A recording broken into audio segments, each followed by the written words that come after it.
es mostrarnos que la mejor manera de agradecer a Dios por todo lo que hizo en favor de nuestra salvación es vivir en esta tierra reflejando su carácter y por tanto amando, ayudando a nuestros hermanos, vivir en la iglesia, en la comunidad donde estamos, como una familia.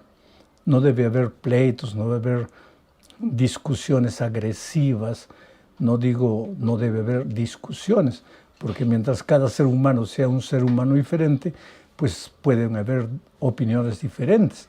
El asunto es no deben haber discusiones agresivas.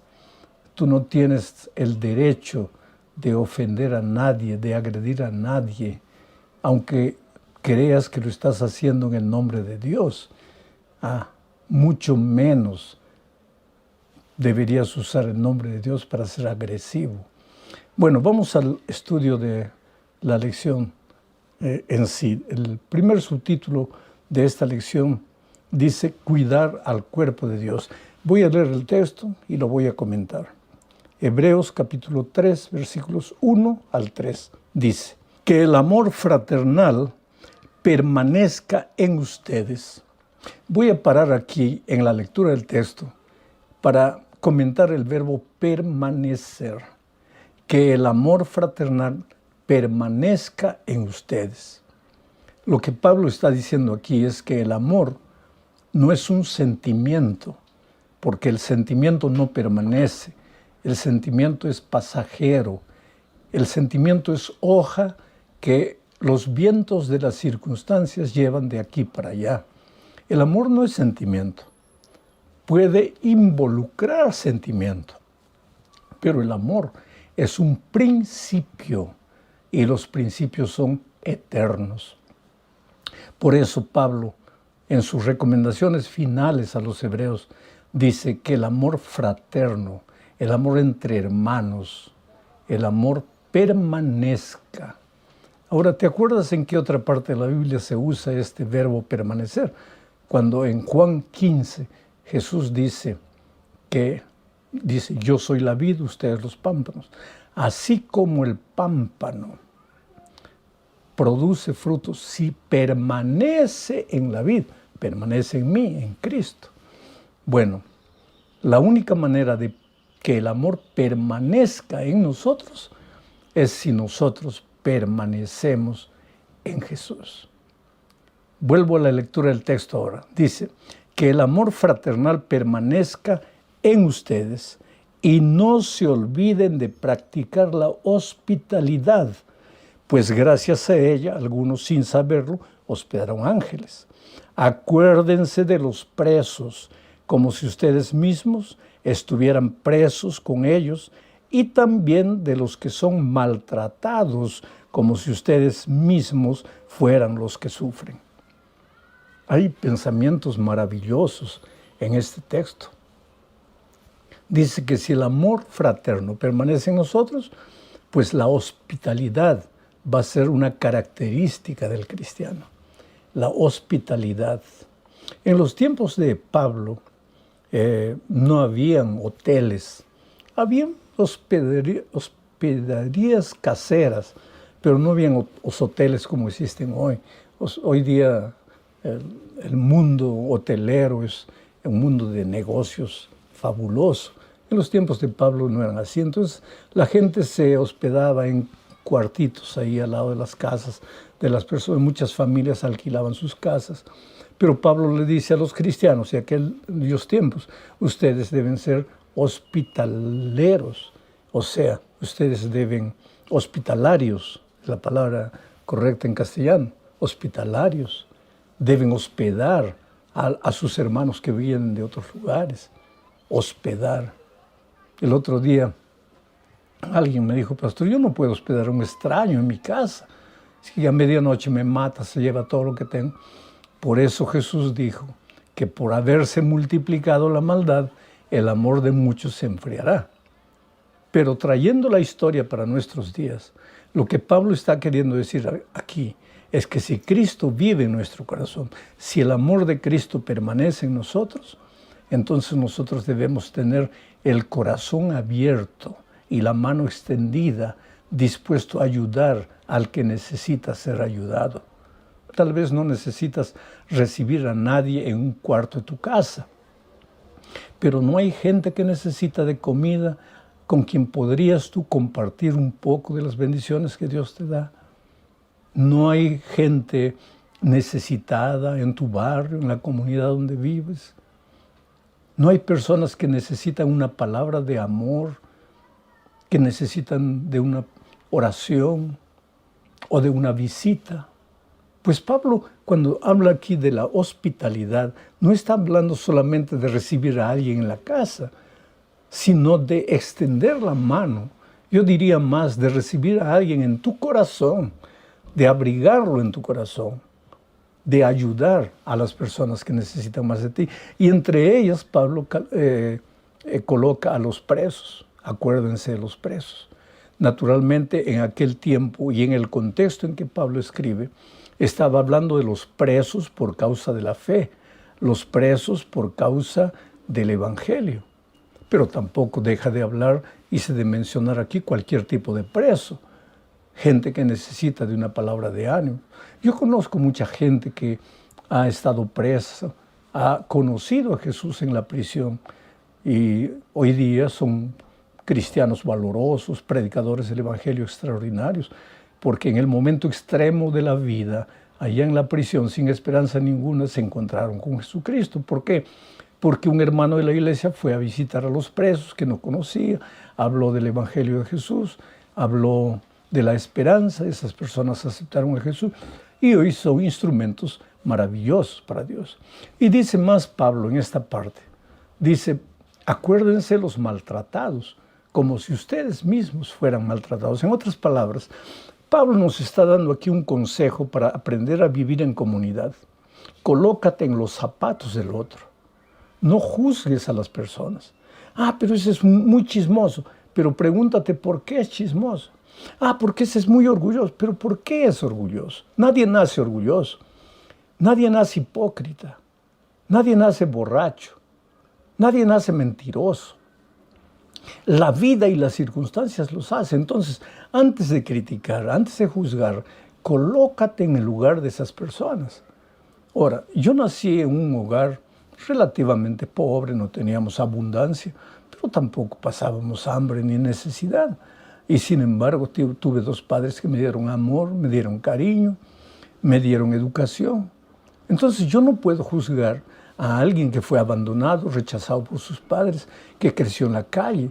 Entonces, antes de apuntar con mi dedo para juzgarlo, yo debo tratar de colocarme en sus zapatos y entender por qué la persona es así. Si hago esto, mi convivencia con las otras personas va a ser mucho más agradable y el único que va a crecer soy yo. ¿Por qué? Porque el amor de Cristo permanece en mí. En el segundo punto del estudio de esta semana, Pablo habla de la codicia y la inmoralidad sexual. Hebreos capítulo 13, versículos 4 y 5 dice, todos ustedes deben honrar su matrimonio y ser fieles a sus cónyuges, pero a los libertinos y a los adúlteros los juzgará Dios. Vivan sin ambicionar el dinero, más bien confórmense con lo que ahora tienen, porque Dios ha dicho, no te desampararé ni te abandonaré. Hay dos puntos aquí, el sexo y el dinero. Ahora, sexo, dinero y poder son las tres terribles tentaciones del ser humano. ¿Quieres conocer a un ser humano de verdad? Dale poder o dale dinero. Y observa cómo administra su vida sexual. Tú sabes que el sexo es una de las cosas más puras, limpias y sagradas que Dios creó. El sexo existe porque Dios, en su maravilloso plan, estableció el sexo como parte de la estructura humana. Entonces el sexo no es malo. Lo que es malo es la perversión del sexo. Y cuando el ser humano se separó de Dios, pues se deterioró todo. Se deterioró su carácter y se deterioró su actitud con relación al sexo. Pero hay que ser muy cuidadosos. No hay que dejarnos llevar por la cultura de nuestros días. Hay que conocer los planes de Dios para la vida sexual de una persona, de una familia, de un soltero. Hoy día, si Pablo estuviera vivo, no mencionaría solamente la fidelidad matrimonial. Hoy día hablaría del internet, hoy día hablaría de la pornografía, hoy día hablaría de todas las tentaciones de las cuales los cristianos son víctimas. La única manera de vencer el mal es con el bien. Entonces, si quieres despoblar tu mente de la miseria de esta vida, puéblala con las cosas divinas. Estudia más la palabra de Dios, lee libros buenos, artículos buenos, oye música buena, escucha mensajes edificantes. No te dejes arrastrar por la vorágine que lleva este mundo hacia su destrucción. Y no hagas del dinero tu Dios. El dinero, tú no puedes servir al dinero, el dinero tiene que servirte a ti. Servirte a ti en el sentido de primero Dios, después tus necesidades personales y familiares, y después extender la mano para personas que necesitan de ti. Vamos a la tercera parte de este estudio, donde el subtítulo es Acordaos de vuestros pastores. Y voy a leer Hebreos capítulo 13, versículos 7 y 17. Dice, acuérdense de sus pastores que les dieron a conocer la palabra de Dios. Piensen en los resultados de su conducta e imiten su fe. Vamos a pensar un poco aquí antes de continuar leyendo. Acuérdense de sus pastores. Miren al pasado, acuérdense de sus pastores. ¿En qué sentido? Hónrenlos, honren la memoria de los pastores que un día les trajeron la palabra de Dios. Pero ¿cuál es la mejor manera de honrar a esos pastores? Piensen en la vida de ellos e imiten la fe de ellos. Ahora, el ser humano es un ser humano y nosotros los pastores somos seres humanos, sujetos a caídas, sujetos a flaquezas, a luchas terribles, a batallas espirituales. Si Pablo, el gigante del Evangelio, dijo un día, no entiendo lo que pasa conmigo, porque lo que quiero hacer no puedo, y lo que no quiero hacer ya estoy haciendo. Si Pablo dijo eso, y si vamos a encontrar en la Biblia hombres y mujeres extraordinarios que lucharon, que cayeron, que fallaron. Un David, que un día Dios miró a David ya después de su caída y dijo, este es el hombre conforme a mi corazón. Y sin embargo tenía un pasado triste, un pasado de intriga política, de adulterio, de asesinato. Yo no creo que tú has llegado a tanto, pero si esos hombres se volvieron hombres de fe, ¿por qué tú también no podrías hacerlo? Ahora, los pastores somos seres pecadores. Y sin embargo, Pablo dice aquí, acuérdate de tus pastores, aquellos que trajeron la fe a tu corazón. Mira la vida de ellos. Mira cómo viven, mira sus actitudes. Yo a veces me siento emocionado y cuando estoy solo, converso a Dios y muchas veces le digo que yo no soy digno de eso. Cuando yo regresaba de Ucrania para aquí, lo hice en etapas. Primero viajé 1 hora y media a Varsovia para ver si mis pulmones resistían. Ahí descansé un día. Al día siguiente viajamos para Lisboa, donde me quedé 2 días para ver si mis pulmones todavía resistían, porque el viaje de Varsovia a Lisboa nos llevó 4 horas. Después ya vendría el viaje grande de 11 horas de Lisboa para aquí, para Brasilia. Y yo estaba andando en el centro de la ciudad. Quiere decir, andando todo enfermo, ¿no? Respirando, mi hijo a mi lado, cargando el procesador de oxígeno para ver si en algún momento me hacía falta oxígeno, caminando lentamente. Y nos sentamos en una plaza allá en Lisboa, en un parque, mirando al río, al famoso río Tejo. Y de repente un muchacho me miró y me dijo, ¿eres tú? Y le dije, sí. Y empezó a llorar. Y era un joven angolano que estaba de paso por Lisboa, haciendo turismo. Y él se acercó a mí llorando. Y me dice, no es posible. Yo conocí el Evangelio por un sermón suyo que escuché en la radio en Angola. Qué emoción de aquel muchacho. Yo le dije, mira, yo entiendo tu emoción, pero guarda tu emoción para tu encuentro con Cristo cuando Él vuelva. ¿Y sabes lo que Él me dijo? Sí, voy a guardar mi emoción para encontrarme con Cristo, pero también para encontrarme con la hermana de White, porque la lectura del camino a Cristo me ayudó a crecer espiritualmente. Oh, querido, nosotros los seres humanos somos seres humanos. Y sin embargo, Pablo dice que a pesar de eso, nuestra palabra, nuestra vida, aún defectuosa, puede servir de inspiración. Gracias por la confianza que tienes en tus líderes espirituales. Yo sé que cuando tú escuchas estos comentarios es porque de alguna manera crees en lo que estoy diciendo. Y eso me aumenta una responsabilidad extraordinaria. Me lleva a los pies de Jesús a entender que un día Él me llamó a este ministerio, a pesar de lo que soy, como soy, con mis limitaciones, porque tenía un plan para, a través de mi ministerio, llegar al corazón de muchas personas en el mundo, personas que yo no conozco. Cuando yo estaba enfermo, cuántos mensajes de los 5 continentes, de gente que decía, pastor, yo no lo conozco, pero estoy orando por usted.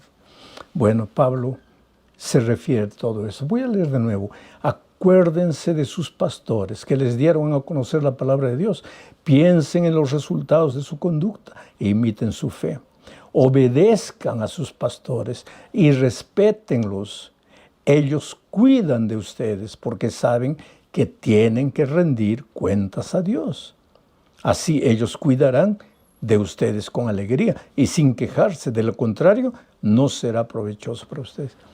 Ahora, en esta segunda parte se habla del pastor. Nosotros daremos cuenta, nosotros los pastores. Un día le daremos cuenta a Dios de cómo administramos nuestro ministerio y cómo administramos la influencia que ejercíamos de alguna manera sobre otras personas. Oh, querido, los líderes humanos son líderes humanos y fallos. Sin embargo, Dios los ha colocado en esta tierra para inspirar, para dirigir. No mires al hombre, mira a Jesús en el hombre. ¿Te acuerdas cuando David llegó a una cueva y encontró durmiendo al rey Saúl, que ya en ese tiempo había sido destituido de la gracia de Dios? Él podría matarlo porque lo estaba persiguiendo a él, a David. Pero David dijo, este es el ungido del Señor. ¿Cómo podría colocar mi mano sobre el ungido del Señor? Ya no era ungido, pero David lo respetó. Tú muchas veces vas a encontrar pastores que te fallamos. Podemos ya no ser ungidos. Y sin embargo, Dios nos colocó en esta tierra. Y Pablo amonesta a su iglesia. Respeta al ungido. Respeta a esos hombres que Dios los colocó en el ministerio. Que Dios te ayude, querido, para administrar estas palabras y estos consejos del apóstol San Pablo. En la penúltima parte se habla de no os dejéis llevar por doctrinas diversas y extrañas. Voy a leer lo que dice Hebreos 13, 8 y 9. Dice, Jesucristo es el mismo ayer, hoy y por los siglos. No se dejen llevar por doctrinas diversas y extrañas. Es mejor afirmar el corazón con la gracia y no con alimentos, los cuales nunca fueron de provecho para los que se ocuparon de ellos. Hay 2 pensamientos. Primero, Jesús es eterno, es el mismo hoy, ayer y por los siglos. Y las enseñanzas de Jesús están en sus palabras. Pero en los últimos días, los seres humanos tomarán la palabra de Dios y la adaptarán a sus preferencias, a sus gustos, a su manera de creer, de pensar. Entonces no importa lo que la palabra de Dios dice, importa lo que yo pienso, lo que yo creo. Y hoy ese tipo de mensajes a través de las redes sociales se esparcen con una velocidad asombrosa. Mucho cuidado, querido, por dejarte llevar solamente por lo que los hombres hablan. Yo siempre digo, escucha los comentarios que yo preparo cada semana, pero estudia tu lección, tu folleto, cada día, analiza, piensa, llega a tus propias conclusiones. Porque yo como ser humano te puedo hablar lo que yo estoy pensando, lo que yo estoy imaginando, y no lo que la palabra de Dios dice. Tu guía tiene que ser la palabra de Dios, tu libro de texto. En la parte final de este texto que acabo de leer, hay algo que debemos tener en cuenta. Dice, es mejor afirmar el corazón con la gracia y no con los alimentos, no con alimentos, los cuales nunca fueron de provecho para los que se ocuparon de ellos. Aquí está colocando gracia y alimentos. Ahora, el tema no es alimentos. Lo que Pablo está colocando es la gracia y las obras. Mucho cuidado con depositar tu confianza en la salvación en las obras. Sea música, sea comida, sea la manera de vestirte. Ahora cuidado, entiéndeme bien, yo no estoy diciendo que porque Cristo te salva por gracia, puedes comer lo que sea, puedes vivir como sea, portarte como sea. No estoy diciendo eso, querido, entiende bien. Lo que te estoy diciendo es que aquí Pablo coloca la gracia como el fundamento de tu salvación y las obras como un fundamento falso de salvación. Entonces, no descuides las obras, pero construidas encima de la gracia. Ahora, si tú fundamentas toda tu fe en la gracia, el resultado natural serán las obras. Y esto Pablo está hablando cuando habla de las diferentes doctrinas extrañas. ¿Por qué? Tal vez porque una de las principales doctrinas extrañas no van a venir así diciendo, hay que adorar esto, no de esa manera, sino a través de un mensaje hasta, yo diría, sincero del comportamiento, la conducta. Y sin embargo, te sacan del terreno de la gracia y te llevan al terreno de las obras y tú ni te das cuenta. No te olvides de Jesús, no retires a Jesús nunca de tu vida porque Él es el fundamento de tu salvación. Llegamos a la parte final de este estudio hablando del subtítulo Salgamos a Jesús fuera del campamento. Dice Hebreos capítulo 13, versículos 13 y 14. Así que salgamos con Él fuera del campamento y llevemos su deshonra, pues no tenemos aquí una ciudad permanente, sino que vamos en pos de la ciudad que está por venir. ¿Qué quiere decir salgamos a Jesús fuera del campamento? En Israel, fuera del campamento, era el lugar donde Dios no estaba, porque se suponía que Dios estaba en el campamento, no fuera del campamento.